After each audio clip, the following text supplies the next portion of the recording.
इस सरकार को आलोचना सुनने की आदत नहीं है सभापति महोदय। जब आप इनसे सवाल पूछिए तो ये कहते हैं कि आप बताइए 70 साल में आपने क्या किया है। मैं तो इस सदन में कहना चाहता हूं सभापति महोदय कि हमसे 70 साल का हिसाब मांगने वालों, जो सरकार अपना चलाया हुआ 2000 का नोट 7 साल नहीं चला सकी, वो हमसे 70 साल का हिसाब मांगती है। अस्सलाम वालेकुम रहमतुल्लाहि व बरकातुहू। नाज़रीन, इस्तकबाल है आपका हमारे चैनल अल हिंद इस्लामिक ट्यूब पर। मशहूर व मारूफ शायर इमरान प्रतापगढ़ी जो राज्यसभा के मेंबर हैं कांग्रेस पार्टी की तरफ से, आज 29 जुलाई 2024 बरोज़ पीर शायर इमरान प्रतापगढ़ी ने राज्यसभा में अपने बजट के इजलास पर उन्होंने बजट जो आया है उस पर उन्होंने बयान देते हुए मुसलमानों के हक़ में भी आवाज़ उठाई, दलित मज़लूमों के हक़ में आवाज़ उठाई। इमरान प्रतापगढ़ी पार्लियामेंट में जब से वो मेंबर ऑफ़ पार्लियामेंट बने हैं उनकी स्पीचेस बहुत ज़्यादा वायरल हो रही हैं और आप हजरात भी पसंद कर रहे हैं।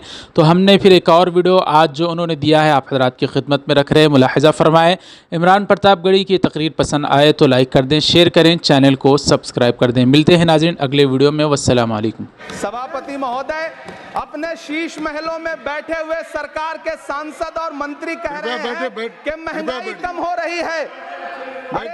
संसद की कैंटीन से बाहर निकल करके एक चाय का कप खरीदिए, तब समझ में आएगा कि महंगाई कम हो रही है या बढ़ रही है। किसी एक दिन अपनी किसी मजदूर की तरह अपनी दिन भर की दिहाड़ी लेकर के बाजार जाइए और अपने बच्चों के लिए राशन खरीदिए, तब पता चलेगा कि महंगाई कम हो रही है या नहीं हो रही है। यहां बैठ करके बड़ी बड़ी बातें करना आसान है। ये चूनर धानी धानी भूल जाते, ये पुरवा की रवानी भूल जाते, जो आकर 4 दिन गांव में रहते तो सारी लंतरानी भूल जाते।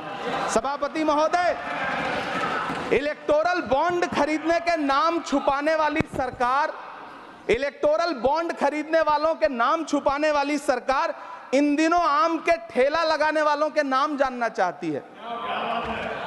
मुझे तो होटलों, ढाबों या आम के ठेलों पर नेम प्लेट लगवाने वालों से पूछना है कि कभी खून की बोतल पर देखा है किसी का नाम लिखा हुआ? मुझे पूछना है कि क्या कोरोना के दौरान अपनी उखड़ती हुई सांसों के लिए ऑक्सीजन तलाशने वाले किसी इंसान ने ऑक्सीजन लाने वाले किसी इंसान से पूछा था कि ऑक्सीजन लाने वाला इंसान मुसलमान है? मुझे पूछना है कि लावारिश लाशों के लिए कोरोना में कांधा देने वाले, चिताओं के लिए लकड़ियां सजाने वाले किसी इंसान से पूछा गया था उसका नाम, उसका मजहब? लेकिन इन दिनों पूछा जा रहा है सभापति महोदय। दूसरी तरफ लखनऊ के अकबर नगर में 1280 वो मकान हैं जिन्हें रिवर फ्रंट बनाने के नाम पे बुलडोजर से जमींदोज कर दिया गया।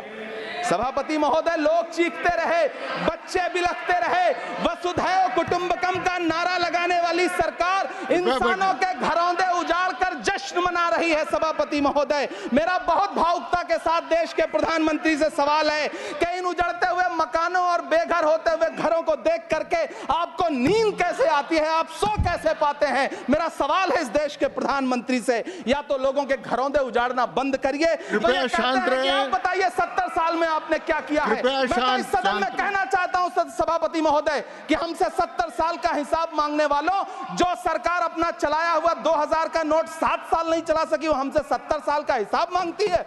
और नारा लगाया कि हम तो सेवक हैं, 18-18 घंटे काम करते हैं। इन्हीं लोगों के लिए किसी ने शेर कहा है कि जो सच और झूठ में दूरी है वो दूरी समझते हैं, सियासी हाकिमों की हम भी मजबूरी समझते हैं, वो अपना हक समझते हैं निवाला छीन लेने को, डकैती को बहुत से लोग मजदूरी समझते हैं। हमें पता है कि कैसी मजदूरी की जा रही है। सभापति महोदय, मैं यहाँ खड़ा होकर के अंत में आपसे कहना चाहता हूँ कि इस बजट में तमाम राज्यों के साथ अन्याय किया गया है। इस बजट में युवाओं के साथ अन्याय किया गया है, महिलाओं के साथ अन्याय किया गया है, और खास तौर से महाराष्ट्र के लिए कुछ नहीं रखा गया है। महाराष्ट्र बाढ़ से जूझ रहा है, पानी बरसने से 1500 से ज्यादा लोग मारे गए हैं।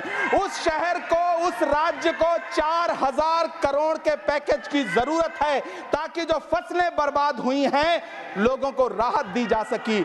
लेकिन अफसोस, इस बजट में महाराष्ट्र के लिए ऐसा कुछ भी नहीं है। मैं आखिर में यह कहना चाहता हूं कि पिछले 7 दिन से इस बजट का बड़ा ढिंढोरा पीटा जा रहा है, इसे महान बताया जा रहा है।